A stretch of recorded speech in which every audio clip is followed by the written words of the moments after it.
Mindfulness in Motion for Resilient Healthcare Professionals. I'm Mariana Klatt, a professor in the Department of Family and Community Medicine at The Ohio State University College of Medicine, and I am thrilled that both you and your organization is investing in your well-being.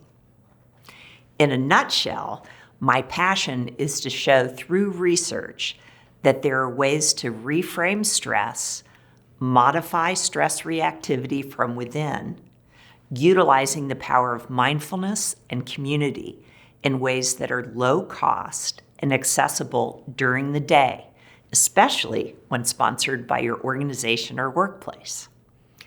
I believe there's personal and organizational benefits by having a calm, focused team of healthcare professionals caring for patients.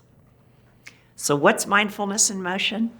It's an organizationally sponsored, evidence-based resiliency building intervention. Essentially, our goal is to work both at the individual and organizational level to build resilience while decreasing stress and burnout. The program includes 8 weeks of 1-hour group mindfulness training that's carried out in the workplace. During COVID, we transitioned to fully virtual delivery, and it worked out exactly the same way, I'm thrilled to be able to say. In addition to the weekly community building meeting, there's a series of daily individual practices offered on the website to get mindfulness into the flow of your daily routine. We've had over 450 and counting healthcare professionals participate since 2018. We show significant results in our measurements across cohorts showing the positive impacts that the program has. This includes significant reductions in burnout and perceived stress, and more importantly, significant increases in resilience and work engagement. We've also measured reductions in both biological and behavioral markers of stress and burnout. The biological marker, salivary alpha amylase. Mindfulness in Motion is not a cure-all to all life's stresses, but it really helps us be present in the moments of our lives. Here are a few logistics. Right now, social work and nursing can receive continuing education credits by participating in the program. Additionally, if you cannot attend your scheduled class time, we offer multiple times throughout the week that you could attend instead. Just email us at mindfulnessinmotion@osumc.edu, and we will get you into another session for a week when you have a conflict. Daily and weekly participation does make a difference in what you'll get out of the program. So we have offerings at various times of the day and days of the week. Each weekly session follows the same format.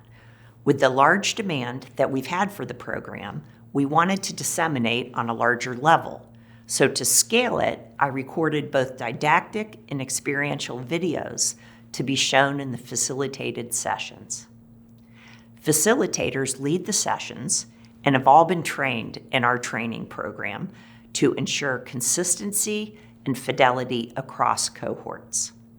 A fidelity checker attends each session, and we get the same results no matter if I lead the session or it is facilitator-led.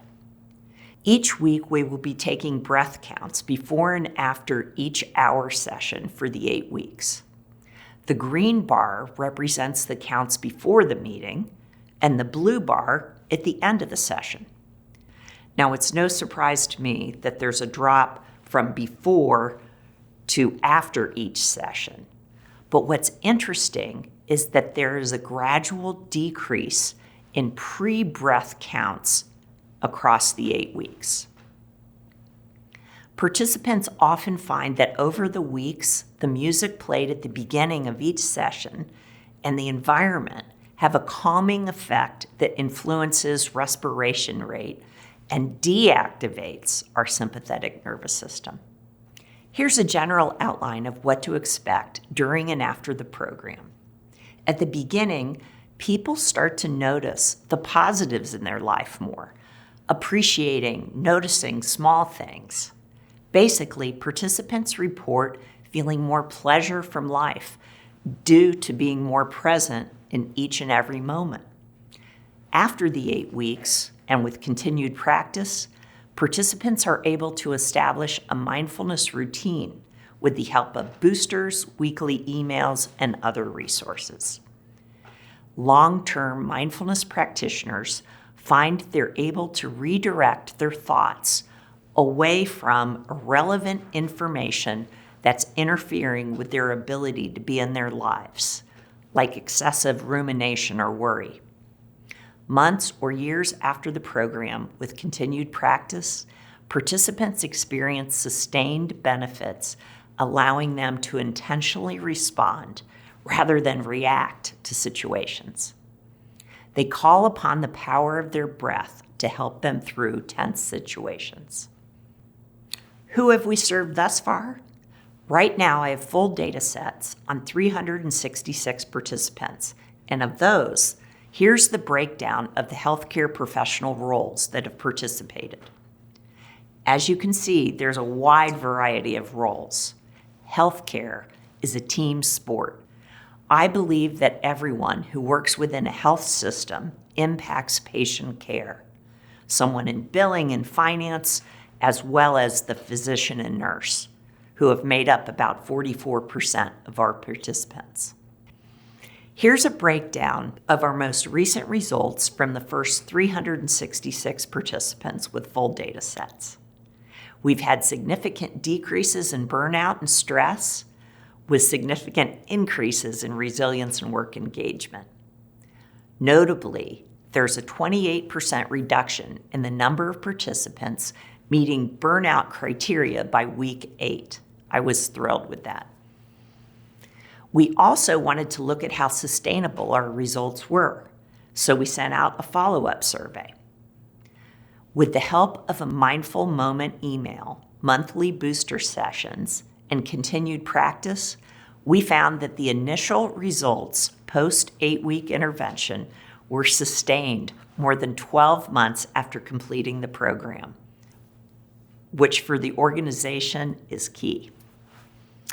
With the onset of COVID-19, we had to move to a virtual format to deliver the mindfulness in motion intervention. To verify, though, that the delivery and effects were consistent with our in-person format, we compared the results and found they were the exact same as the in-person delivery. That's the takeaway. The program helps with somebody's quality of life during and beyond the initial 8 weeks, and those significant changes seem to be sustained. How's that possible? I think it has a lot to do with both individual practice and being part of a weekly community of practice. This is the site for the program, which we use quite frequently.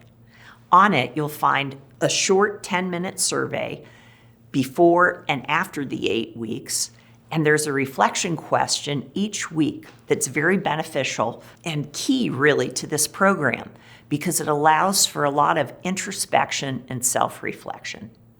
The video and audio practices are also found here, and they can be accessed from any device.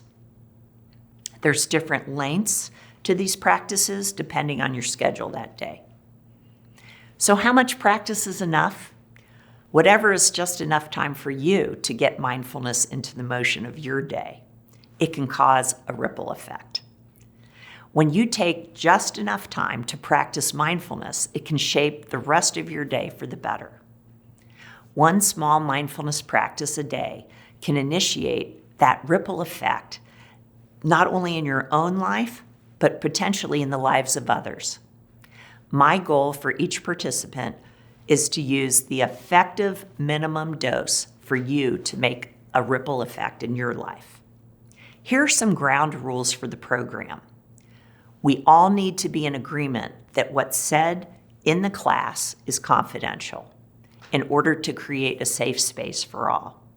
Number 2, it's all of our responsibility not to talk too long since we only have an hour, and so just be aware of your time and the time allowed for others. Number 3, bring an attitude of respect and listening to what everyone is saying. Tips for success include, if you're in a virtual class, keeping your camera on for the duration of the class. Find a quiet space and a private space to do the class in. Create a folder to save your weekly reflections so that you have easy access to all of them. And then filling them out before the class session is very helpful. Form a plan and set a time aside to try the home practices. Tracking your own progress in a non-judgmental way is also key. And very importantly, if you feel skeptical about the program, instead of trying to have an open mind, adopt a curious mind and see where this leads. Lastly, attendance is really key. Mindfulness is one of those experiences that you will get out of it what you put into it. I am thrilled to have you participate. Fill out your pretest before the class and your post-survey after the 8th week of the class. We want this to make a difference for both you and your organization. So here we go.